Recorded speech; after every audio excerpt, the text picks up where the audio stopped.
एसो पंच नमोकारो,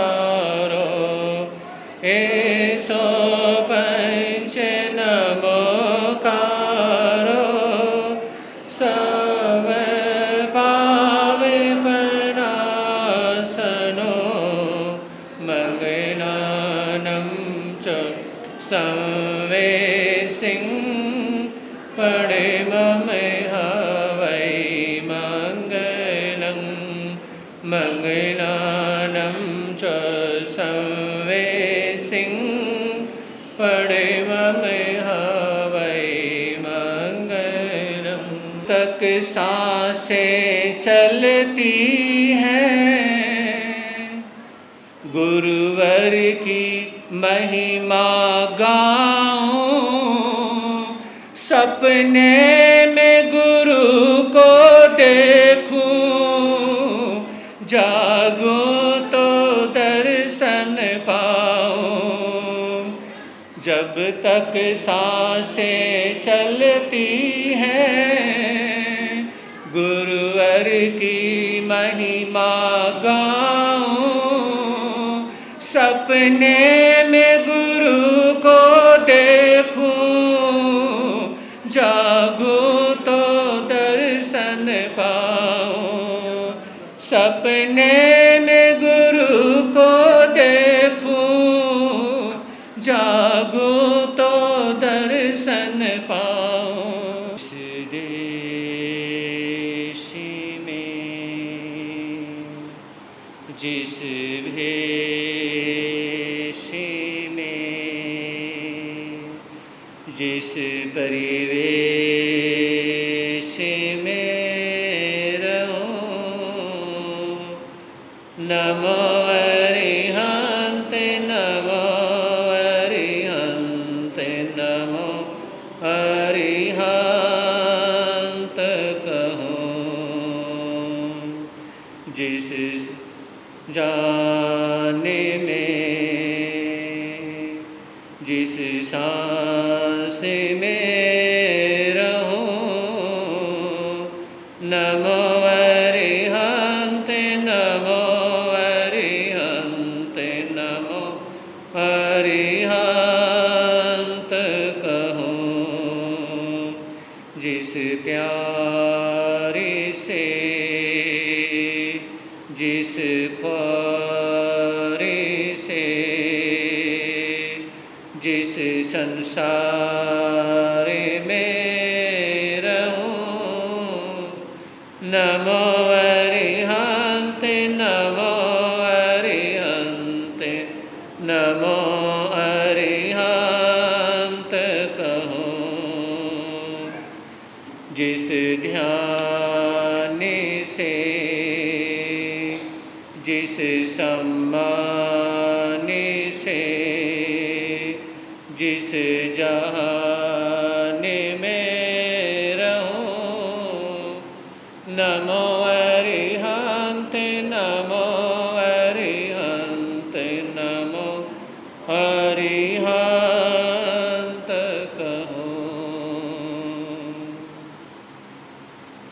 है समय नदी की धार के जिसमें सब बह जाया करते हैं, है समय बड़ा तूफान परवल पर्वत झुक जाया करते हैं।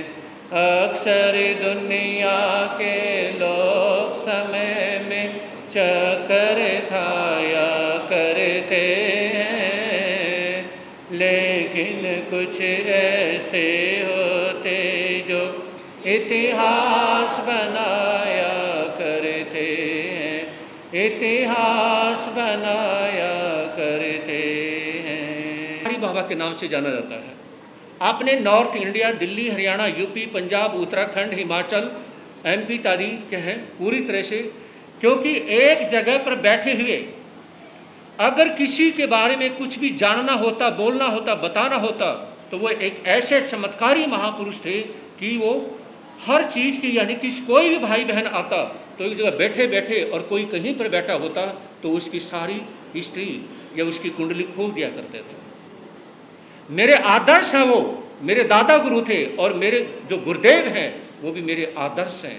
उनके सामने मेरा तहे दिल से सिर झुकता है, क्योंकि इन गुरुओं की आज्ञा से जब मैं संत नहीं बना था, उस समय 95 की बात है, सुने सभी इधर ध्यान देखें, 95 की बात है, मार्च के महीने की। और मेरे दादा गुरुदेव श्री प्रेमसु जी महाराज साहब, मैंने कहा कि गुरुदेव मैं आपके चरणों में दीक्षा लेने के लिए, संत बनने के लिए आया हूँ, मुझे जल्दी से जल्दी दीक्षा लेनी है। तो उन्होंने कहा कि बेटा जब तक मैं जीवित हूँ तू संत बन ही नहीं सकता। मैंने कहा ये कौन सी बात हुई, जब तक मैं जीवित हूँ तू संत नहीं बन सकता। मैंने कहा कि मैंने चाहे कुछ भी करना पड़े, मैंने दीक्षा लेनी है।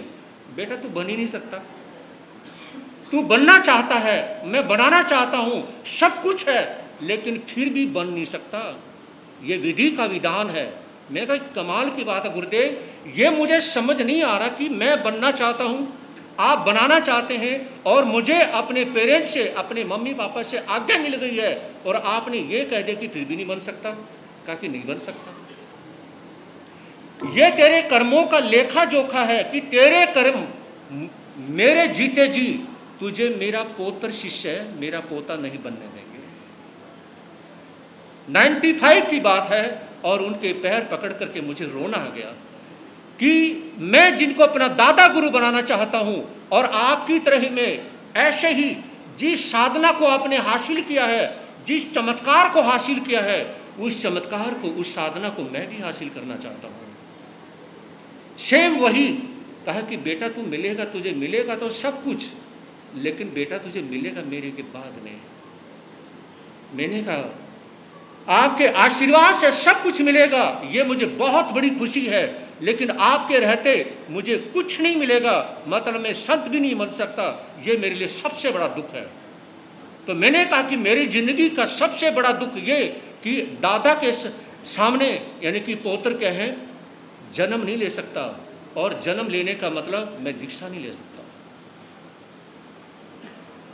तो सन 2012 मार्च में, और देखिए संयोग देखिए कि मार्च के महीने में ही मैं दीक्षा लेने आया, और दीक्षा नहीं मिली, और सन 2000 में 12 मार्च को ही क्या है मुझे दीक्षा मिली, लेकिन उसमें मेरे दादा गुरुदेव नहीं थे। उनको याद करके मैं बहुत ज़्यादा इमोशनल हुआ, और यह भी मुझे खुशी हुई कि मेरे दादा गुरुदेव ने मुझे आशीर्वाद, वो आशीर्वाद दिया है, बहुत बड़ा आशीर्वाद दिया है। क्योंकि जैसे मैं 95 से जब उनके पास से गया ना, तो कहा कि बेटा मैं दोनों हाथ तेरे सिर पे हाथ रखता हूँ, तो चाहे कहीं से चला जाए, रात को चाहे 12 बजे शमशान घाट में भी खड़ा हो जाए, दुनिया की ताकत तुझे कोई परेशान नहीं कर सकती। कोई किसी भी प्रकार की तो कोई ताकत है, कोई शक्ति है, कोई शक्ति किसी तरह की आती है, तुझे कोई टच तक नहीं कर सकती। जा, तेरे दादा गुरुदेव का आशीर्वाद है, और मेरा पुत्र हमेशा हमेशा मुकाम को हासिल करेगा।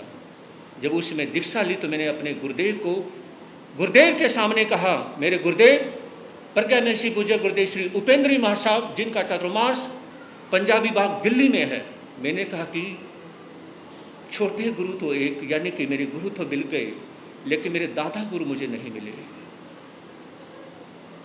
तो उसमें गुरुदेव भी कुछ बोल नहीं पाए, यानी कि बोलते बोलते वो भी रुक गए। कहा कि उनका आशीर्वाद है कि आज तो दीक्षा ले रहा है।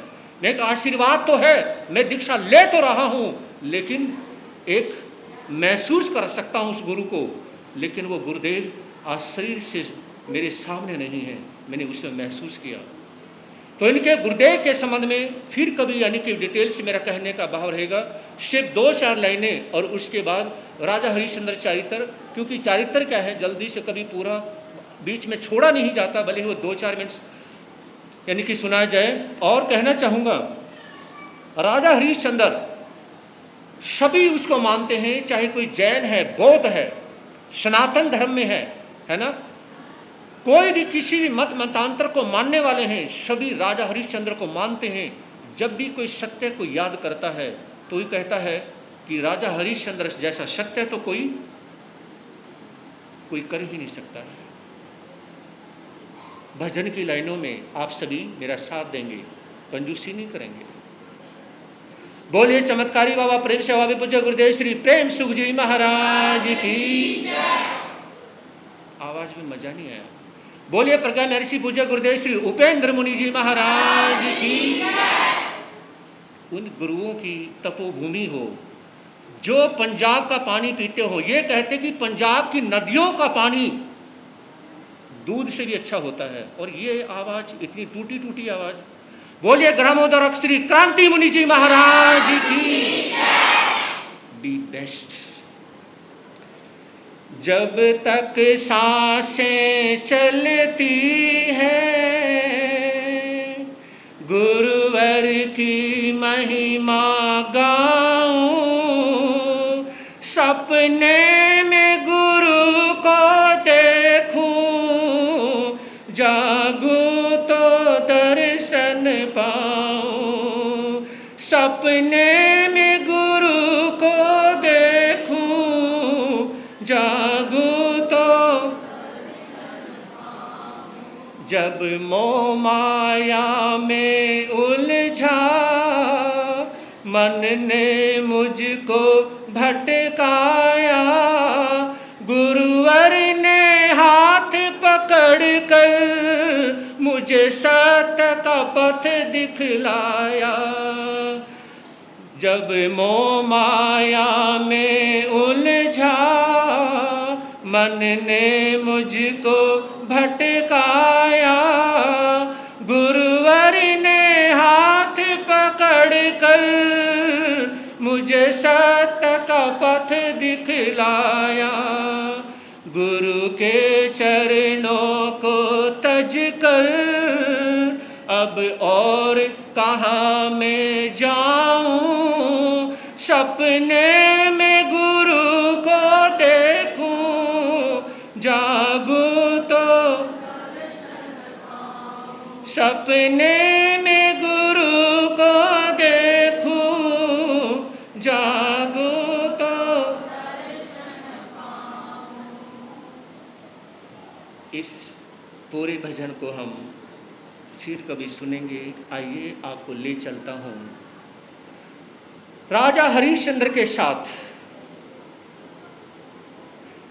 किस प्रकार से अपनी नगरी से, अयोध्या नगरी से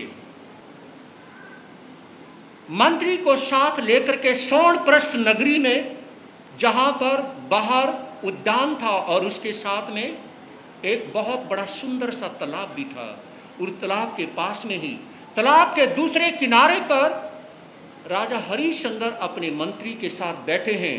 और देखिए बहुत, अरे वाह, इतनी बड़ी घटना घटित होती है कि तारा जो एक राजकुमारी है अपनी 8-10 फ्रेंड्स जो सखी सहेलियां हैं उनके साथ में अटखेलियां मस्ती करती हुई आती है। लेकिन ये क्या हुआ, अचानक ही चिल्लाने की आवाज आती है, और उसमें तारा ने अपनी सखियों को नहीं कहा, वो खुद दौड़ पड़ती है। कहाँ, किधर, हुआ क्या? चलो ले चलता हूं सोनप्रस्थ नगरी में। राजकुमारी देवरात की श्रेष्ठ सुंदरी श्री तारा निज सखियों के साथ सरोवर आई शुभ स्नेहा गारा। पुष्प रच कर नाना विधि क्रीड़ा को तुक करती है, सप्तिक सवच गंगा सी धारा राजा का मन हरती है। वीरता एक सरोवर तट पर जल भरने आती है, जल भर कर चलने लगती है, कथित हो गिर जाती है। राजकुमारी तारा जैसे कुछ सखियों के साथ में तालाब की तरफ आ रही थी, लेकिन उससे पहले एक बुजुर्ग माता, एक बुढ़िया माता, छोटी सी एक जरा सी एक मटकी लेकर के पानी भरने के लिए आती है। जब बुढ़ापे में किसी को काम करना पड़ता है ना, तो तो समझो उनके घर पर कोई करने वाला नहीं, कोई उसे कुछ देने वाला नहीं। तो उसमें जैसे ही पानी भरने के लिए आती है, बड़ी उम्र में संभलना बड़ा मुश्किल हो जाता है और पैर सलित हो जाता है और वो माता धड़ाम से तालाब के किनारे पर गिर जाती है और चिल्लाती है, रोने की आवाज आती है। थोड़ी सी दूरी पर जैसे ही तारा अपनी सखियों के साथ आ रही थी, उसने देखा कि अरे ये तो बूढ़िया माता गिर गई है, और अपनी सखियों के साथ ही उनको भी कहती है और दौड़ पड़ती है। कौन? तारा दौड़ पड़ती है।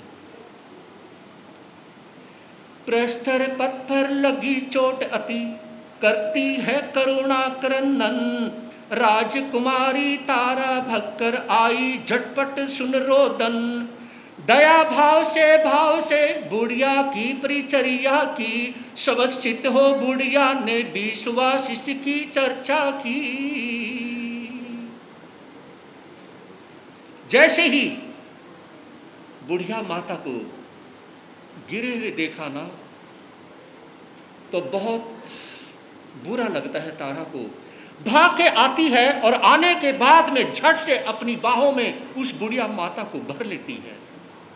विचार करना मेरी बात पर। एक इतने बड़े राजघराने की बेटी, इतने बड़े राजा की बेटी राजकुमारी होते हुए भी अपनी सखियों से पहले उस बुढ़िया माता को उठाती है।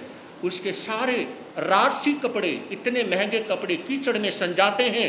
कीचड़ को ना देखते हुए उस बुढ़िया माता को बाहों में भर लेती है और जब वो रोती है, माँ आप रो मत, इमोशनल सीरियस हो जाती है। कौन? तारा भी सीरियस हो जाती है और ये देखती है जहां पर, सब आगे की तरफ ध्यान रखें, जहां पर गुरुदेव के सानिध्य में मैंने 5-5, 10-10 हजार लोगों को इन दो आंखों से देखा कि कौन एक्टिविटी कहाँ पे कर रहा है, तो मुझे टोकने के लिए क्यों मजबूर करते हो? चाहे माताएं बहनें हैं, आगे तरफ ध्यान रखें, आगे ध्यान रखें। मेरा सभी की तरफ ध्यान होता है। बाद में पूछ लेना कि कौन क्या एक्टिविटी कर रहा था, मैं एक बारे में बता सकता हूँ। यह भी ध्यान रहता है कि कौन भाई बहन किस समय प्रवचन सभा में एंट्री की।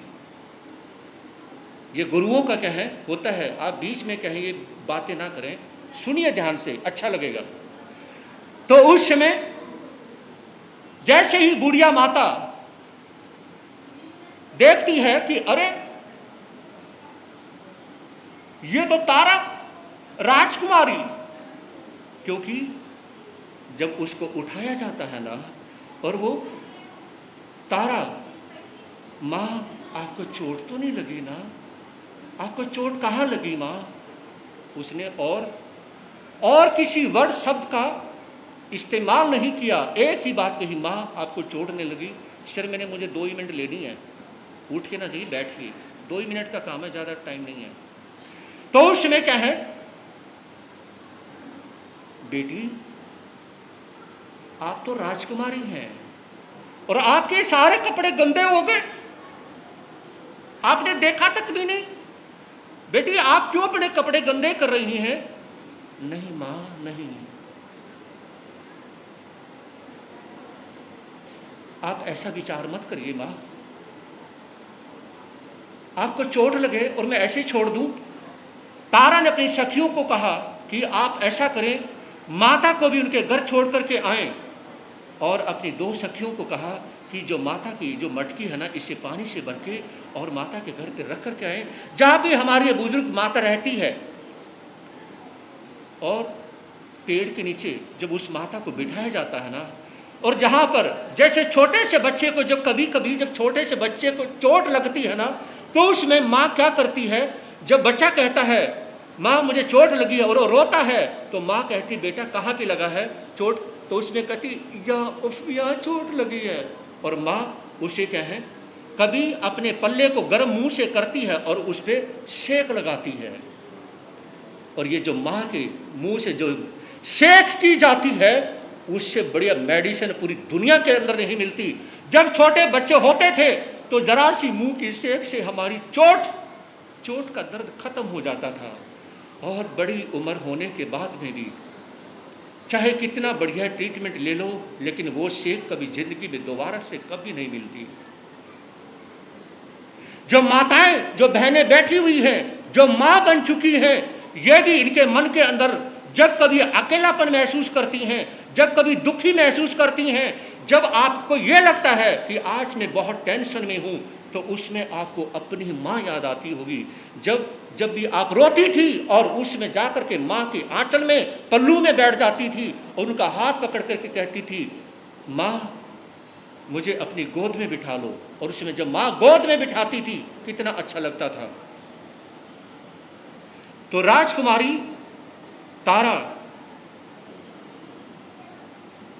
पेड़ के नीचे बैठी हुई इस बुजुर्ग माता की जब सेवा कर रही है और पैर छूकर आशीर्वाद लेती है, बस यहां पर इस सीरियल को पूर्ण करना चाहूंगा। तो उसमें बुजुर्ग माता ने एक बात कही, बेटी मैं तो बुजुर्ग हो चुकी हूं, बुढ़िया माता हूं, मेरे पास देने के लिए तो कुछ है नहीं। बैठेंगे, बच्चों को बिठाएंगे ना, बिठाएंगे बच्चों को, मेरे पास देने के लिए कुछ नहीं है। लेकिन दोनों हाथ उनके सिर पे हाथ रखते हुए और वो बुजुर्ग माता कहने लगी, बेटी आज मैं तुझे आशीर्वाद देती हूं, मेरे आशीर्वाद की वजह से एक रोज तो जितने बड़े राजा की बेटी है ना, क्या कहा, तो जितने बड़े राजा की बेटी है उससे भी बड़े राजा की बेटी, जो पूरे देश के ऊपर शासन चलाते हैं, उस राजा की पत्नी बनेगी, इतने बड़े राजा के साथ में तेरी शादी होगी। उसमें राजकुमारी कहने लगी, माता इतना बड़ा आशीर्वाद दे दिया मुझे, मैं पूरे देश की राजमाता बनूंगी, ये तो मैं सपने में भी नहीं सोच सकती। तो इतना ही इस सीरियल को पूर्ण करना चाहूंगा।